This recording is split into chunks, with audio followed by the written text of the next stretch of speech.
Hello everyone, welcome to another episode of A Date with Kiki. I am Kiki Jolubu, your host. A Date with Kiki is a show that opens everyone up to the inner world of men. It is a show where men are allowed to come in, share their day-to-day experiences, their life from childhood to adulthood, and allow the younger generations to learn from them. Today, on this episode of A Date with Kiki, we're going to be talking about manhood.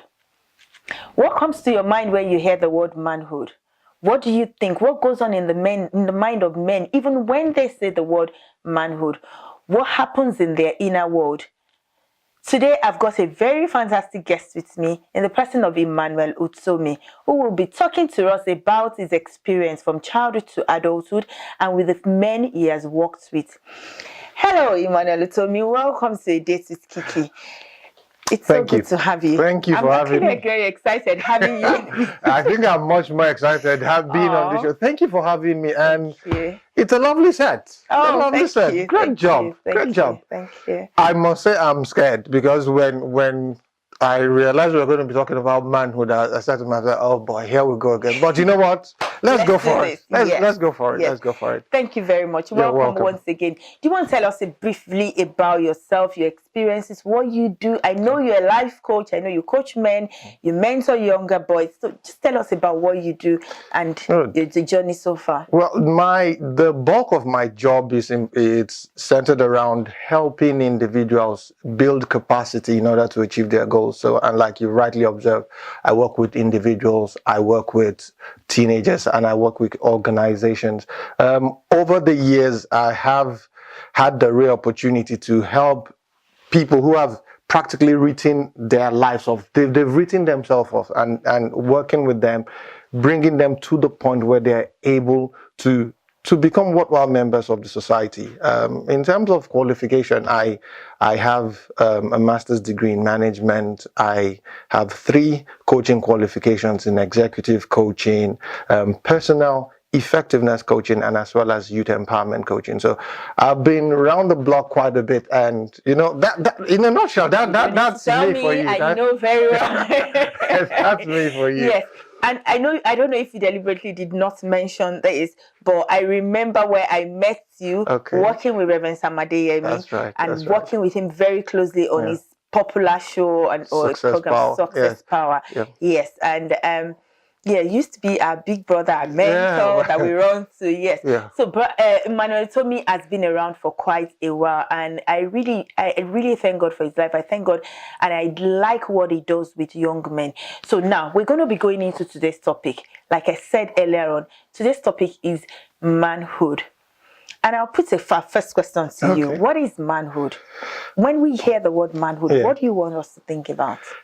You know, it's actually interesting that it's like asking how long is a piece of string. Manhood would generate various pictures in the minds of those who hear it. Yeah. But I think for the purpose of our conversation, I'd like to say manhood is actually looking at the male being as the matured level, the matured state of a male being, no longer as a child, no longer as a boy, but as a man, growing to the point where we can look at someone and say, okay, you are a man, you now exhibit the traits and everything we expect a man to exhibit. That is, in a nutshell, is what I would describe manhood to be.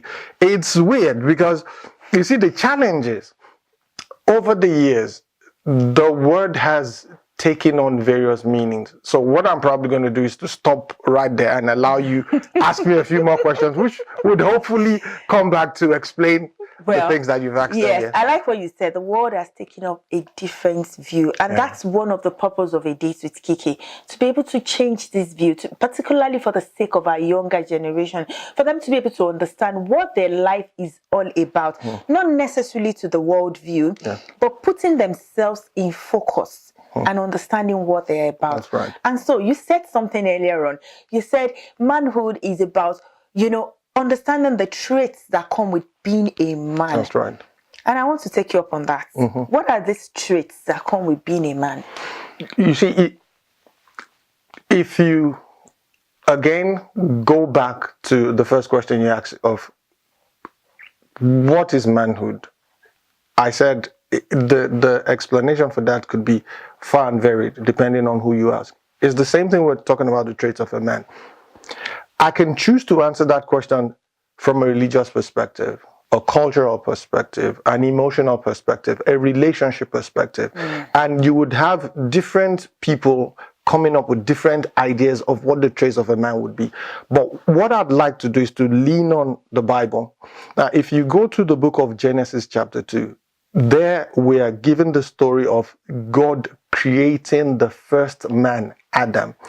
And when he created man, the Bible says, and he breathed into man, and man became a living soul. So it means the first being that Adam set eyes on was God. So Adam, first of all, built a relationship, because Adam was not a child. He never experienced childhood. He was born a man. So for me, the first trait of a man is that of having a relationship with God. Now, why do I hold that very key? You see, having a relationship helps build your character. It puts you beyond the moral, religious, and political level to relating with people based on how God sees them. See, Bible says God is not a respecter of persons. He deals with us the way we deal with him. He would prefer for us to deal with every person the way we would want to be dealt with. But within us as humans, we don't have that capacity to achieve that. But based on our relationship with God, we are able to lean on what he has said, lean on how he's dealt with us to relate with others. Why do I say that? Naturally, as a man, I will find it very difficult to forgive someone who has really offended me. But when I realize that God sent his son Jesus Christ to forgive me, even when I find it difficult to forgive that person, and even when I know it is the right thing to do, yet I will not do it because I'm hurt. But when I remember what God has done, I will now have to do it because of my relationship with him. So building a relationship with God helps you build character, build your personality to become a better man. The second trait, actually, I'm going to lean on to, because those are the two traits that I feel every other trait that a man would develop or have would evolve around. The second one would be finding purpose. If you go back to that same Genesis, the Bible says when God created man, he put him in the garden to till the soil. So he had a goal for his life. He had an idea of where he was going. He had a purpose. He had a purpose. He knew what he was doing. And you see, that purpose in itself would drive what he would want to learn, will drive what he would want to know, will drive how he would relate with his environment, will drive his ability, his competences. So when a man gets to the point where they understand why they're here, or even if they don't understand, but they realize that, look, I'm here for a reason. And one of my core duties would be to discover what that purpose is and to live in line with it. What that does, again, it streamlines how that man would behave, not just to those in his immediate environment, but also those in the wider environment, in the society. So I think for now, I'll leave the answers to those two, that it's about building a relationship with God and then discovering your purpose, why you're created. Thank you very much. And those two are quite deep. And I like what you said. Because of your relationship with God, you know how to relate with others. That's right. And I would like to add as well, not just for men now, I think for everyone of us. When you understand your relationship with God, you would be able to walk in purpose and then be able to relate with others based on your relationship with God for practically everyone. And that's when it will be difficult for me to hurt you, because I know that I won't relate with God like that. That's right. Well, our Bible, our base is the Bible. That's right. You know, we live our lives based on the Bible. But again, the Bible is a principle that's open for everyone. We can all live from it. That's right. Thank you very much for that. Welcome. I actually like that. Now, my next question, which you have gone into a bit. You said Adam was born a man. That's right. Yes, which we all know. And he's a first man, actually. That's right. Now, what would you say finding manhood, understanding manhood would be the journey for those of us that were born from childhood to adulthood? So basically, now I'm talking about the journey from childhood to adulthood. How would you say the journey should be or could be for a man? Now, looking at our younger generation, or those of you that have boys as father, I mean, fathers to boys, what would you say that journey could be? That's interesting because, again, I'm going to lean on the Bible. If you look at the book of 1 Corinthians 13, it talks about, he said, Paul was talking, said, when I was a child, said, I thought as a child, I spake as a child, and I behaved as a child. He said, but when I became a man, I put childish things away. So what he was basically saying was he acknowledged the fact that as the male being, there is a pathway of progress to becoming a man, to manhood, and it involves how we think, how we conduct ourselves, and in basically how we behave. So it's about understanding what my purpose is again. But let me bring it back to the child. Let me use myself as an example. Growing up for me wasn't in a very, how do I put it, a very encouraging environment. Okay. I didn't really have any vision of what I wanted to do. I mean, you talk to people and say, what do you want to do when you grow up? And they will tell you, I didn't have that. And I boiled that down to the fact that I really didn't have any mentors, any people around me that could guide that path of me to where I am today. Now, did I not have parents? I did. But they did not have the set of skills that I needed for that part of my life. They loved me to bits. I mean, they loved me to the extent that any parent could. But there was still a part of me that wasn't sure about what I wanted to do with my life. So as I grew, I realized that I kept going and doing things that I shouldn't be doing. I went to primary school because everyone my age went to primary school. Yes, I went to secondary school because everyone, I mean, people go into school and say, okay, I want to choose this subject. This is what I wanted to do in future. I didn't have that. I remember in secondary school, I was the only one that was not offering English because I felt it was an elective. You had an option not to take English. And one of my teachers was like, are you all right at all? I said, well, I didn't know you had to do it. So that gives you an idea of how far away I was from where I am today. In fact, it took me years. I did not find out what I actually wanted to do with my life until I got into the age of 33. So for the first 33 years of my life, I was actually going nowhere. You had something common with Jesus. Thank you. So for me, I got to a point in life where I actually failed. I failed throughout school. Academically, I was hopeless. I was the one that failures in class would look at and they would be very happy. I mean, you have two people in class, they fail an exam, and the one looks at the other one and says, at least I didn't fail that. That was me. I was the one that made failures comfortable. But I got to a point when I'd failed. I said to myself, look, you can either choose to live your life like this, stay here, and have a pity party for the rest of your life, or do something about it. And that began to happen when I started noticing that men around me were at different levels in terms of achievement, in terms of how they related with their society. So I decided to choose, I wanted to make an impact in life. I wanted to make an impact in people. And what I actually did was ironic. I started to read to develop myself 1 hour every day. And by the end of the year, I realized that what I actually wanted to do was to help people build their lives so that they don't go through the things that I've gone through. And that story, I mean, man, after that, I literally flew. Now, I have people who I was in school with who didn't have any hope that I was going to become anyone. Of that time. Exactly. Pay to hear me speak. Yeah. So what I'm saying is that there is a process of growth. So to grow from childhood to manhood, there is a need to develop mentally, which is the place of school. But not just school in terms of academic, but school in terms of learning. There is a place of behavior.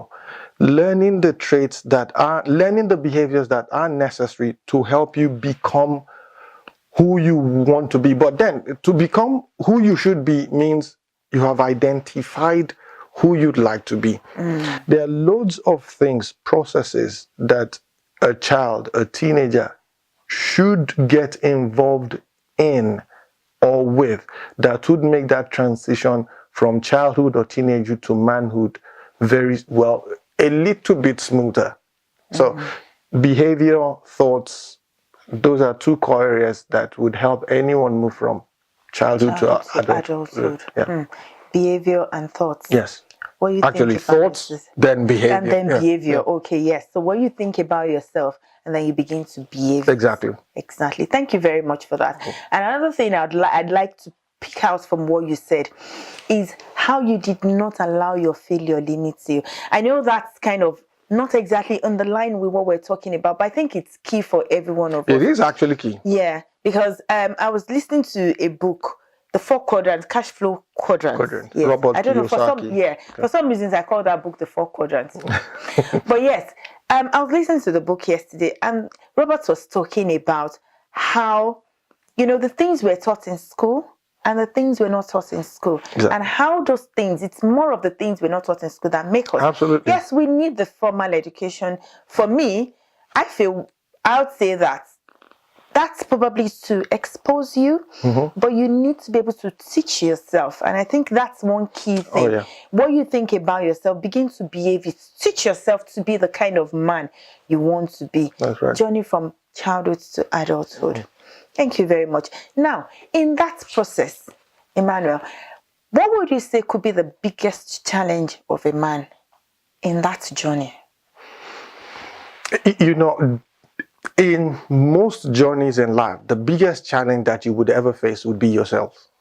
It sounds ironic, but going by the people I've worked with over the years, I've realized that if you're not able to understand who you are on the inside, if you're not able to address the core challenges that you're going through on the inside, you see, the ones external, they won't make much of an impact on your life. I'll give you a fine example. Again, I'm going to go back to myself. When I was in school, one of the subjects I struggled with the most was maths. I literally failed maths from primary all through to secondary school. I was hopeless. One, I hated, as far as I was concerned, it was a foreign language. So why are we learning this? Secondly, I felt I didn't need it for any aspect of my life in future. So I decided to turn my back against maths. So 6 years primary school, failed maths throughout. 5 years through secondary school, failed maths throughout. 11 years. But you realize that it took me 8 months. 8 months to learn everything there was to learn about maths. Go sit the exam, pass it, go on to teach maths from primary school up onto university level and to teach MBA maths. Now the question is, what happened? Yeah. I got to a point where I was confronted with the fact that, Emmanuel, if you're going to move forward in life academically, you needed to gain at least a pass, just pass maths. And then I said to myself, okay, how will I do this?